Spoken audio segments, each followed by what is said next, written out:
All right, guys. Thanks for humoring me on that. It's just, someone was decided to loan me her guitar, so I thought I would pick it up and try playing that song again. It's the only song I've ever written on the guitar, and if you like it, I might try to do another one. But today we have to talk about North and South Korea, Tommy Robinson, and finally some spiritual insights. And I wanted to show all of you how to juggle and how to learn juggling. So a lot of weird stuff coming up next on Jinka Javo.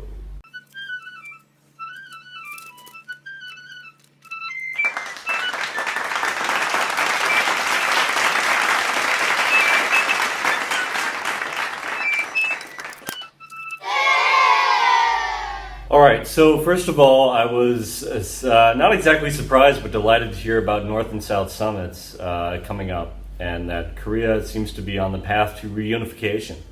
To give you some background, in case you didn't know, I lived in Korea. That's where I started my career as an ESL teacher, and I was there for 2 years. And I remember during that time, North Koreans sank a warship, or at least that's the spiel that we got.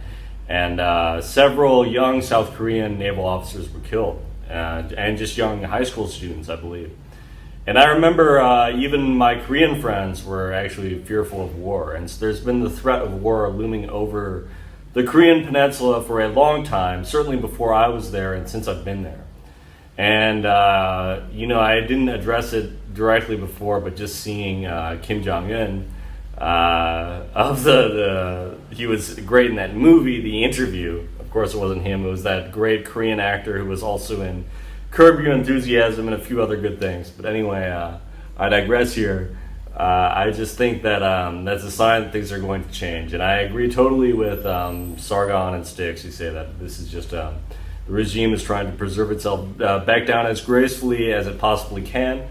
And so Kim Jong-un can actually reap some benefit from those horrible things that he did, or being at least being in charge of a horrible regime. Let's not forget that his father, Kim Jong-un, I'm Sharon Ree and Offrey Aron. You guys remember from Team America World Police. One great thing about him, which not many people realize, and I think I got it off of some Cracked article or something, is the fact that his entire leadership of the country, he only had 5 words recorded in his voice and spread to the public. And it was some bullshit jingoistic patriotic slogan. I don't remember what it is exactly. You can look it up if you're genuinely curious, but it was just 5 words in Korean about the honor and dignity of the state or something. And that's the only recording of his voice. And I remember, so then we look at the history of North Korea, and we see that Bill Clinton showed up. And I think it was Margaret Thatcher or somebody. Well, I know it was Bill Clinton, but he had a autographed Michael Jordan basketball. Because apparently, Kim Jong-un's father, Kim Jong-il, really liked NBA basketball. And I guess that spilled over with Kim Jong-un, with Dennis Rodman and so on. Kim Jong-il was also a big fan of the slasher movies Friday the 13th. And it being summertime, of course I go back and I rewatch summer classics, including the Friday the 13th films.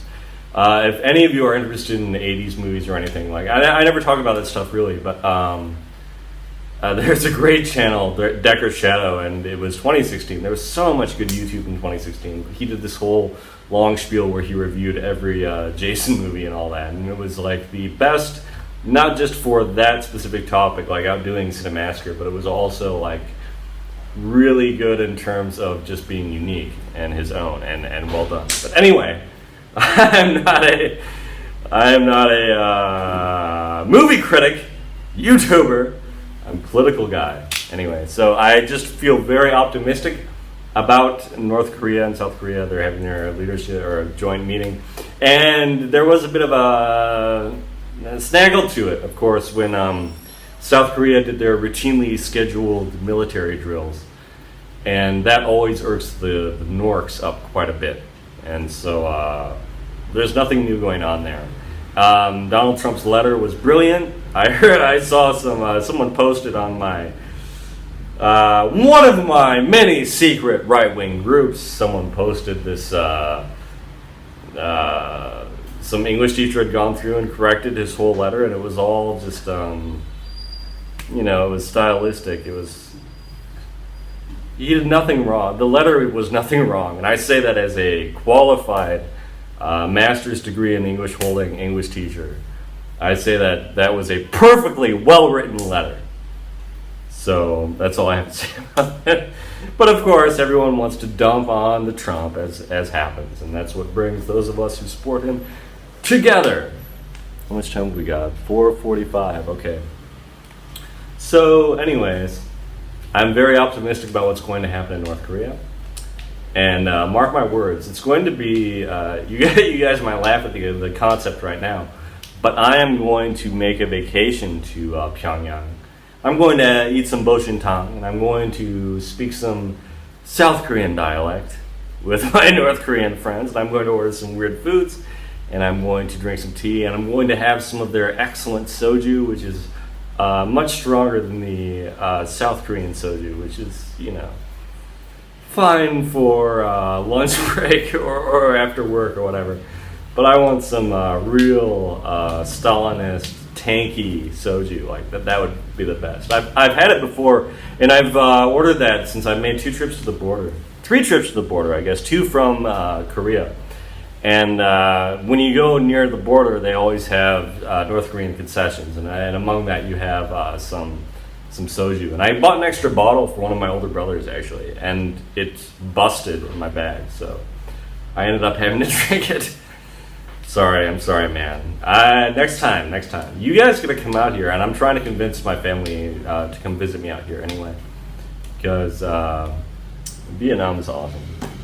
I shouldn't say that. Vietnam is all right. Vietnam is okay. So that's all I have to say about North Korea for now. Stay tuned for the next video, and may your path in life be free.